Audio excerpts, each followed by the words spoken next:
നമസ്കാരം. നാറ്റോയെ കത്തിക്കാൻ ട്രംപിന്റെ സൈന്യം. ട്രംപ് കലിപ്പിലാണ്. അടുത്ത ബോംബ് നാറ്റോയിലാണ്. ഇറാൻ യുദ്ധത്തിൽ പങ്കെടുക്കാൻ വിസമ്മതിച്ച നാറ്റോയ്ക്കെതിരെ ആഞ്ഞടിച്ചുകൊണ്ട് ഡൊണാൾഡ് ട്രംപ് എത്തുന്നു. ട്രംപിനെ സമാധാനിപ്പിക്കുവാൻ വേണ്ടിയിട്ട് നാറ്റോയുടെ ജനറൽ സെക്രട്ടറി എത്തുന്നു.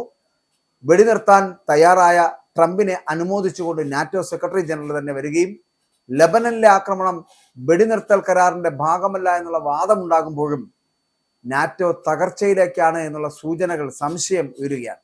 അപ്പോൾ ഇറാൻ യുദ്ധത്തിൽ പങ്കെടുക്കുവാൻ വിസമ്മതിച്ചു നിൽക്കുന്ന നാറ്റോയ്ക്ക് എതിരെയാണ് ആഞ്ഞടിച്ചുകൊണ്ട് ഡൊണാൾഡ് ട്രംപ് എത്തുന്നത്. കാരണം 2 ആഴ്ചത്തെ വെടിനിർത്തൽ സമ്മതിച്ച ഡൊണാൾഡ് ട്രംപിനെ NATO secretary general Mark Rutte അഭിനന്ദിക്കുന്നു. ഇറാൻ യുദ്ധത്തിന് പിന്തുണ നൽകാത്തതിന് നാറ്റോ സഖ്യത്തോടുള്ള ട്രംപിന്റെ കലിപ്പ് അതോടുകൂടി അവസാനിക്കുന്നു, അല്ലെങ്കിൽ അതിന് വിരാമമിടുന്നു. ഹോർമൂസ് കടലിലേക്ക് തുറന്ന് സുഗമമായിട്ട് പ്രവർത്തിക്കുന്നതിനായിട്ട് യുദ്ധക്കപ്പലുകളെ അയക്കാൻ ട്രംപ് നാറ്റോ സഖ്യരാജ്യങ്ങളോട് ആവശ്യപ്പെട്ടിരുന്നു. ലോക വിപണിയിലെത്തുന്ന എണ്ണയിൽ 20% കടന്നു പോകുന്ന ഈ സമുദ്രപാതയുടെ സംരക്ഷണത്തിനായിട്ട് പക്ഷേ യുദ്ധക്കപ്പലുകളെ അയക്കാൻ ഒരു രാജ്യവും തയ്യാറായില്ല. മാത്രമല്ല, ട്രംപിനെ കുപിതനാക്കുന്ന തരത്തിലേക്ക് എത്തപ്പെട്ടു അവരുടെ തീരുമാനങ്ങൾ എന്ന് പറയപ്പെടുന്നു. ഞങ്ങൾക്ക് ആവശ്യമുള്ളപ്പോൾ നാറ്റോ എത്തിയില്ല, ഭാവിയിൽ ആവശ്യമുള്ളപ്പോഴും അവർ എത്തില്ല എന്നായിരുന്നു ട്രംപ് ഇതിനെക്കുറിച്ച് സംസാരിച്ചത് തന്നെ. അപ്പോൾ കരോലിൻ ലീവിറ്റ് തന്റെ സന്ദേശത്തിൽ പറഞ്ഞ ഏതാനും മണിക്കൂറുകൾ മാത്രം കഴിഞ്ഞപ്പോഴാണ് ഇത്തരത്തിലൊരു പ്രതികരണം ട്രംപിന്റെ ഭാഗത്തു നിന്ന് ഉണ്ടായിരിക്കുന്നത്. അതിനിടയിൽ താൻ കയ്യേറ്റം ചെയ്യാൻ മറന്നിട്ടില്ല എന്ന്, മോശമായിട്ടുള്ള ഭരണം നിലനിൽക്കുന്ന ആ വലിയ മഞ്ഞുപാളിയെ ഗ്രീൻലാൻഡിനടക്കം താങ്കൾ ഓർക്കുക എന്ന് കൂടി പറഞ്ഞ് അദ്ദേഹത്തിന്റെ സോഷ്യൽ മീഡിയ ആയിട്ടുള്ള ട്രൂത്തിൽ കുറിച്ചു വയ്ക്കുമ്പോഴും അതിനകത്ത് നൽകുന്ന ഒരു സന്ദേശമുണ്ട്: ഇന്നല്ലെങ്കിൽ നാളെ ഇതും ഞാൻ തൂക്കുമെന്ന്.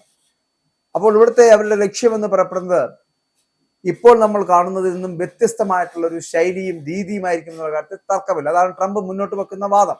അമേരിക്ക നാറ്റോ സഖ്യം വിടാനുള്ള സാധ്യത നിലനിൽക്കെ അതുമായിട്ട് ബന്ധപ്പെട്ടുള്ള ചർച്ചകൾ നടത്താൻ നാറ്റോ സെക്രട്ടറി ജനറൽ റൂട്ടുമായിട്ട് എത്തിയ സന്ദർഭത്തിലാണ് ഇത്തരമൊരു പ്രതികരണം ഇപ്പോൾ വന്നിരിക്കുന്നത്. അതേസമയം വെടിനിർത്തലിനെ കുറിച്ച് സൂചിപ്പിച്ച ട്രംപിനെ പുകഴ്ത്താനാണ് റൂട്ട് ശ്രമിച്ചത്.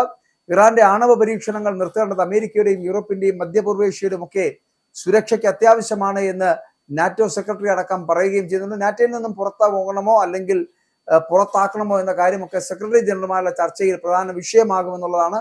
മാത്രമല്ല, അതേസമയം നാറ്റോയ്ക്ക് വേണ്ട പ്രധാന ധനസഹായം നൽകുന്നത് അമേരിക്കയായിട്ട് പോലും അമേരിക്കൻ ജനതയെ വഞ്ചിക്കാൻ നാറ്റോ മടി കാണിച്ചിട്ടില്ല എന്ന് white house press secretary Karoline Leavitt പലവട്ടം പറഞ്ഞിട്ടുണ്ട്, ആരോപിച്ചിട്ടുണ്ട്.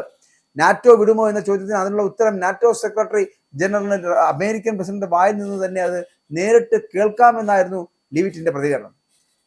അപ്പോൾ ഇവിടെ ലെബനിലെ തീവ്രവാദ സംഘങ്ങൾക്ക് നേരെ ഇസ്രായേൽ നടത്തിയ ആക്രമണങ്ങൾക്ക് പുറമെ ഹോർമൂസ് കടലിടുക്ക് അടച്ചിട്ടു എന്ന ഇറാന്റെ അവകാശവാദം അത് ലീവിറ്റ് തള്ളി. ഇപ്പോൾ ഇതുവഴി കപ്പലുകൾ സുഗമമായിട്ട് യാത്ര ചെയ്യുന്നുണ്ട് എന്നും അവർ അവകാശപ്പെടുന്നുണ്ട്. ഇറാന്റെ അവകാശവാദവും യാഥാർത്ഥ്യവും ഇത് തമ്മിൽ യാതൊരു ബന്ധമില്ല എന്നാണ് പറയപ്പെടുന്നത്. ഇപ്പോൾ ലബനൻ വെടിനിർത്തൽ കരാറിന്റെ ഭാഗമല്ല എന്നും ലീവിറ്റ് വ്യക്തമാക്കുന്നുണ്ട്. കാരണം നാറ്റോയിൽ നിന്നും അമേരിക്ക പുറത്തു പോകുമോ എന്നതാണ് ഇപ്പോൾ ഉയർന്ന ഏറ്റവും വലിയ ചോദ്യം എന്ന് പറയുന്നത്. അതിനിടെ അനുമതിയില്ലാതെ ഹോർമൂസ് കടലിടുക്ക് വഴി സഞ്ചരിക്കുന്ന കപ്പലുകളെ തകർക്കണം അല്ലെങ്കിൽ തകർക്കുമെന്നാണ് ഇറാന്റെ ഭീഷണി.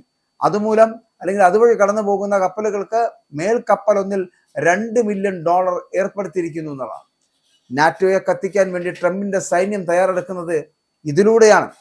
ട്രംപ് കലിപ്പിലാണ്. അടുത്ത ബോംബ് നാറ്റോയിൽ വിക്ഷേപിച്ചാലോ എന്നാണ് അദ്ദേഹത്തിന്റെ ആലോചന.